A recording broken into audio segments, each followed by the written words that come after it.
भर के अंदर किसी भी व्यक्ति को बिहार में, ध्यान से इसको याद रखिए, किसी भी व्यक्ति को मजबूरी में अपने बाल बच्चों का पेट पालने के लिए 10-12 हजार के मजदूरी के लिए बिहार छोड़कर बाहर नहीं जाना पड़ेगा। ये कैसे होगा, इसका पूरा ब्लूप्रिंट हम लोगों ने जारी किया है।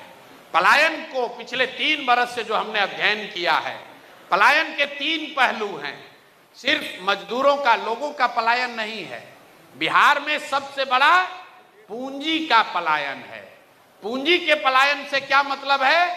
पूंजी का पलायन का मतलब यह है कि जो पैसा आप और हम कमाने के बाद, खर्चे के बाद जो जमा करते हैं, पूंजी अपना बनाते हैं, उस पैसे को आप बैंक में रखते हैं।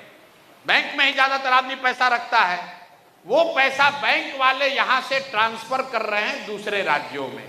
ये रिजर्व बैंक का आंकड़ा है, जिसको कहते हैं CD ratio, credit deposit ratio.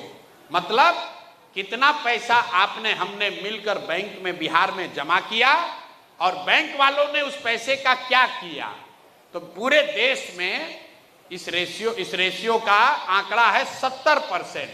मतलब भारत भर के लोगों ने यहां के बैंकों में जो पैसा रखा, 100 रुपया रखा, तो 70 रुपया बैंकों ने वापस उनको ऋण के तौर पर, लोन के तौर पर दिया, ताकि लोग रोजी रोजगार कर सके, अपना घर बना सके, गाड़ी खरीद सकें, पढ़ाई कर सकें, कृषि कर सकें। ये काम आप बैंक से लोन लेकर करते हैं। बिहार में यह आंकड़ा कितना है? 40%। मतलब अगर हम लोग 100 रुपया बैंक में जमा करते हैं तो सिर्फ 40 रुपया ही बैंक वाला आपको लोन के तौर पर देता है। बाकी का पैसा कहां जाता है? बाकी का पैसा जाता है गुजरात, तमिलनाडु, आंध्र प्रदेश, तेलंगाना, केरल, कर्नाटक। वहां पर सीडी रेशियो कितना है? वहां उन राज्यों में सीडी रेशियो है 90, 95, 100। मतलब अगर तेलंगाना में लोगों ने 100 रुपया बैंक में रखा तो बैंकों ने 95 रुपया लोन दिया। और बिहार में अगर आपने 100 रुपया रखा तो बिहार के लोगों को 40 रुपया मिला, 60 रुपया बाहर चला गया। इसका असर क्या होता है? पिछले वित्तीय वर्ष में बिहार के लोगों ने कुल 4,21,000 करोड़ रुपया बैंक में जमा किया। ध्यान से याद रखिए, याद नहीं रहेगा तो जाकर गूगल पर आरबीआई का आंकड़ा देखिएगा, दूसरा कोई नहीं बताएगा।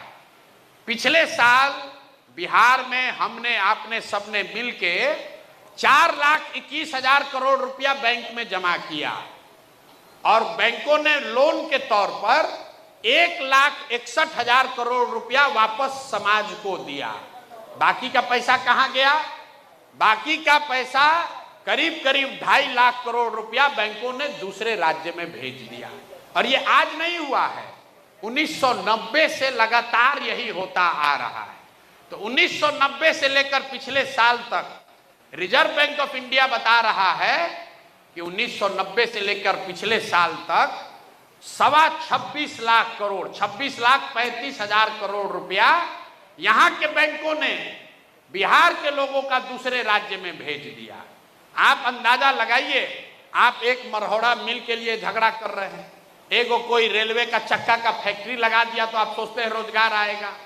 26 लाख करोड़ रुपया जो आपका हमारा था, ये पैसा बैंकों ने दूसरे राज्य में भेज दिया। तो जब तक पूंजी के पलायन को आप नहीं रोकिएगा, तब तक यहां समर्थवान बुद्धि का पलायन नहीं रुकेगा। तो जनसुराज ये कह रहा है कि भैया सबसे पहले यहां से पूंजी का पलायन रुकना चाहिए। जैसे ही पूंजी का पलायन रोकेंगे तो बुद्धि का पलायन अपने आप रुकेगा। और जिस दिन पूंजी और बुद्धि का पलायन रुक गया, बिहार में इतना रोजी रोजगार हो जाएगा कि अपने आप लोगों का पलायन, मजदूरों का पलायन रुक जाएगा।